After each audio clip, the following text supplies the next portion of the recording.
Welcome to today's lecture on the game design team. This lecture is designed for the Foundations course at Lake Mineola High School for the game simulation and animation programming. Our essential question is, what are the qualities possessed by members of a game design team?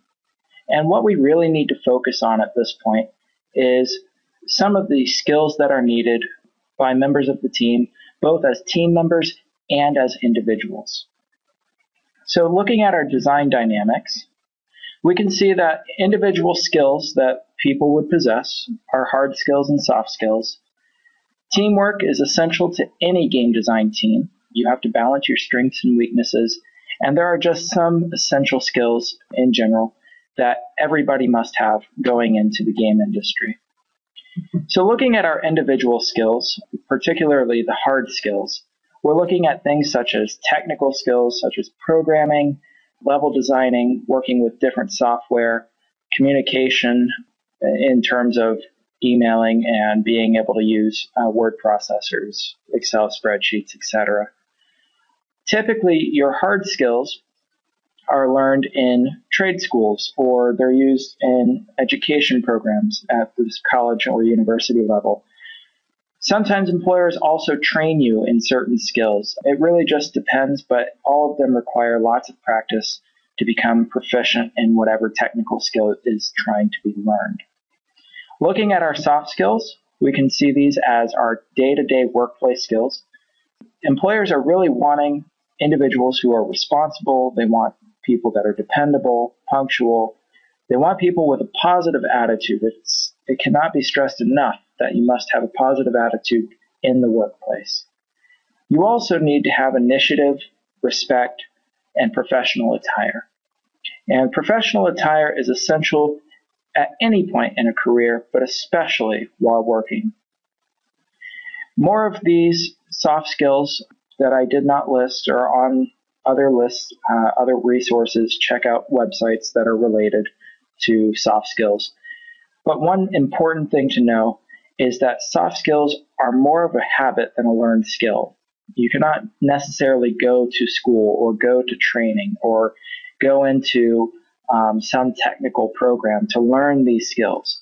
While you may learn them there, that is not the goal of you going to school or going through training. What you're doing is, with soft skills, you're really getting your experience whenever you meet people, when you interact with people, whenever you're just trying to work on a day-to-day basis with other individuals. Teamwork is essential because you're working on a game design team. You need teamwork skills. And each role of a game design team may have varying job requirements. For example, you may have individuals in art, individuals in programming, individuals in writing, individuals in designing. It really just depends on what you're trying to accomplish as far as your particular set of skills and your career goals. But what you're really looking for in terms of a game design team are individuals that can work together, and you're looking for people who have the desired hard skills and soft skills. You must have those soft skills. You must be able to work with other individuals on the team. Specific jobs that require the individual to have a strong hard skill set. Again, if you have programmers, if you have artists, you have level designers, it really just depends. And although one person may be really strong at programming, they may not be the strongest person when it comes to level design. And that's why you have a team. The weaknesses get balanced out by other members' strengths. It just becomes a cohesive team when you're developing certain games. Looking at some of the essential skills, going into a few different ones, the first and foremost skill of any game designer, be it an artist, be it a writer, be it a programmer, etc., you must have some degree of imagination. And imagination is defined as the act of creating a picture in one's mind that does not exist or is not seen, heard, smelled, or touched. In essence, it is not something of the physical world. Now, the product of an imagination may be of the physical world. However, to create whatever is to be created, whatever the product will be, you must have some degree of imagination for creating things such as the game world, the story, the characters, objects within the world. Looking at the technology competence, every designer must have some kind of technology competence. You must be able to understand and use the latest hardware and software. You're developing for new platforms. The game industry is ever evolving, and you must be able to keep up. Continuing, we see that the analytical and logical competence of game designers is out there. We must have some ability to reason through different items, be it programming, which takes a lot of logical and analytical personalities. And what they're doing is they're really looking at the progression and the logical structure of the program. Artists also must have an analytical and logical competence, because what they're doing is they're trying to work out the story, and they're, yes, working in abstract terms in developing what things look like, but they must be able to analyze why things look the way they do. They must be able to reason why they designed or they created the concept art in a certain manner. Moving forward, we see that the mathematics and science competence is also a critical area for any game design team, as well as individuals on the team. The ability to compute basic and higher level mathematics is used for programming and design work, especially in terms of scaling your art or translating from concept art to actual design on a computer. Moving forward, we see that the aesthetic competence is something that is pleasing to the eye. We define aesthetics as something that is seen, something that is experienced by the end user, and we really must make it where the end user does not find colors offensive, they find objects in an appropriate manner to the mood of the setting. This is really needed for the game art, visual design, appropriate sound effects, and many other things as well. And then we move forward, we see the background information and research. Background information and research is defined as the ability to determine the latest standards, the market demands, the technology. You're going through, if you have to find some history on certain time periods for a game, all of the research and the information that you're trying to build for a game comes before you start developing. And this is needed for creating the game world, the characters, the character information, your immersion strategies, which are to grab the player and bring them into the game world. You also have to look at the marketing aspect as well. Communication is also critical. Communication is defined as being able to write, speak, and listen appropriately. Very important skills when working on a team, because you must be able to compromise, which is the next part. And you're going back and forth, you're giving and taking, and you're giving ideas, you're giving concepts in a meeting, you're talking about budgets, you're talking about all types of different things. In order for that team to be successful and to have good dynamics, what they must do is they must be able to compromise. They must be able to communicate with one another to say, Bob, you're really good at this. I think you have a great point at what we need to do as far as the programming. And Sue, we really need to have something that works as far as the art end, and we must bring those together. Well, Bob and Sue will then decide to work together to create a beautiful masterpiece, which eventually becomes the final product, in our case, the video game. At this point, rate yourself. Do you feel like you have this information? And if you don't, you really need to either review the information again, get some resources, talk to the instructor, or just if you have questions in general, contact your instructor. Moving on, part of the game design team, we touched on this earlier, are specialty areas. And the essential question here is, how do specialists provide efficiency to the team in a design project? And we're going to break this down by defining specialists first. Specialists are the individual teams that are broken into subsections to utilize the divide and conquer strategy. What we're looking for is individuals within the team that have unique strengths and weaknesses. And what we're doing with the specialties is we're creating a team that will have successful team dynamics.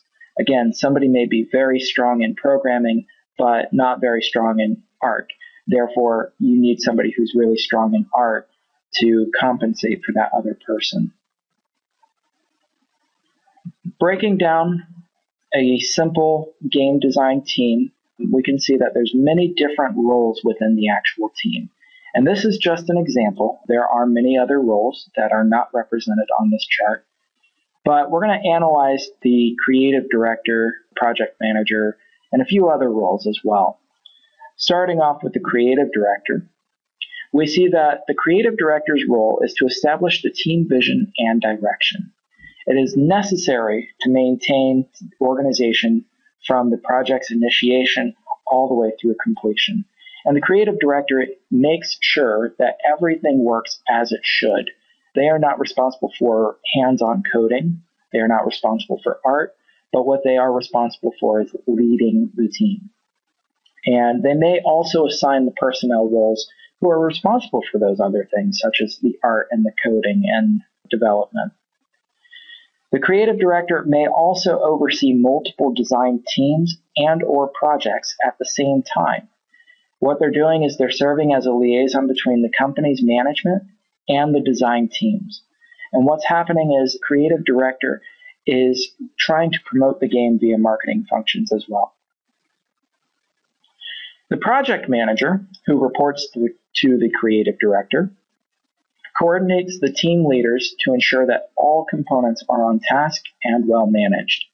What they're trying to do is maintain a budget, and they're also utilizing different charts, such as Gantt charts, to monitor the project scheduling. It's very important to stay on time when you're creating a game, because if you go over time, potentially what you're doing is you're going to lose money. It's going to cost you more in the end. So the project manager works with a single design team, and they also are given a certain time frame. So in small scale developments, the project manager is usually also the lead designer. This really depends on how much money is given to the design team for development. The lead designer is responsible for the overall function of the design team. They're also responsible for project completion, the budgeting, the final build decisions, and the coherent flow from level to level on a day-to-day basis. The lead designer actually has a lot of the same roles and duties as the project manager. And in most cases, if the budget is not very large for a design team, usually the lead designer is also the project manager. So it really just depends. There's a lot of overlap between the two. But one thing that is interesting with lead designers is they are responsible for making the game concept what we would term as come alive. What we're trying to do is create a game, and the lead designer needs to take it from the very beginning and make sure everybody is on task and make sure they are on budget. And they also make sure that everybody is staying to the final build decisions. It's very important because if not, then you won't get a playable game. The game designer is responsible for establishing the rules of the game, finalizing the design documents, and ensuring the game is assembled and working as planned. Again, this is very important because without this role, the design documents, which are the backbone of the game, and the rules and the game itself will not actually work without the game designer. So it's very important to make sure that the game designer reports directly to the lead designer, make sure that everything's happening on the team that needs to be done, and they also may report to a lead programmer just to make sure that things are working from the design spectrum as well as the programming spectrum. Again, a lot of this really depends on your budget and your time. The game designer is also responsible for establishing the core mechanics of the game. Core mechanics actually determine the game's operation. Without the core mechanics, the game will not function. The level designer is responsible for creating the game world as well as integrating the objects, the backgrounds, the characters, and the game actions. This person is usually somebody who is very skilled in working on different platforms such as 3ds Max, incorporating different objects into a game world or building the game world. They're also somebody who is usually familiar with a game engine such as Unreal or Crytek. This person reports directly to the game designer. They must make sure that there's constant contact between the two in order to keep the flow between concept and actual product. And to do that, the level designer must adhere to the actual design documents that are laid out by the team. Design documents create the game world on paper, and then the level designer creates the game world in functionality. The user interface designer is responsible for defining the game controls and designing the game controller. The game controllers, as an example, would be something such as maybe Rock Band or Guitar Hero, where the controller standard for the console was not necessarily the best situation. So to optimize what the user would actually experience, the UI designers created a guitar-like controller, and this allowed for better functionality of the game overall. When the UI designer is working on the game controls, they also must consider the layout of the control, and they must make it as intuitive as possible to give the most immersion to the player. Game writers are responsible for establishing the storyline, the character depth, the character interactions, the world backstory, and many other things that contribute to the actual story and the immersion strategies as outlined in the design documents. The game writer reports directly to the lead designer and to the game designer. Again, there must be a lot of communication between the writers and the designers, because what you're wanting to do is make sure that the story that is written on paper and the actual functional game have pretty much the same exact thing as what was outlined in the original design documents. The game writer may also implement factual elements in their writing. This is completely subjective according to what the actual game is. As an example, you may have a historical backstory of the game world, the characters, etc., etc. It really just depends. And what you're doing overall is working to increase the game immersion. The art designer and or the lead artist, it depends again on the budget, is responsible for establishing the game art used to portray the game events, the characters, the objects, the world, etc. And what you're doing is you're taking the concept art from the artist and you're giving it to the project manager or the lead designer to say, okay, we need to develop these objects within the actual world. Now, once approved, usually the artist or the art designer will work on multiple projects, thus working in many different areas at once. And they also work on different time frames from other developers within the actual game production. But artists usually will work in 2D or 3D based on the actual game concept. Most modern games are 3D based, however, there are still some that are two-dimensional. The audio engineer is responsible for establishing active, background, and ambient sounds, as well as voiceovers. They report directly to the project managers and or the lead designers, and they may also work simultaneously on multiple projects. Sounds are created, edited, and implemented appropriately, such as a door opening will execute a door creaking sound. But again, this depends greatly on the actual game concept. So audio engineers must also adhere to the design documents, and they must have constant communication with the team to make sure those sounds are correct. The quality assurance tester, or what we know as the game tester, is responsible for establishing a list of game bugs, the building of cheat codes for navigation, and communicating input for correcting bugs to the programmers. The quality assurance testers, or QA testers, generally divide the labor of the game testing amongst the team of game testers to maximize their efficiency. There's a lot of different elements within a game that must be tested.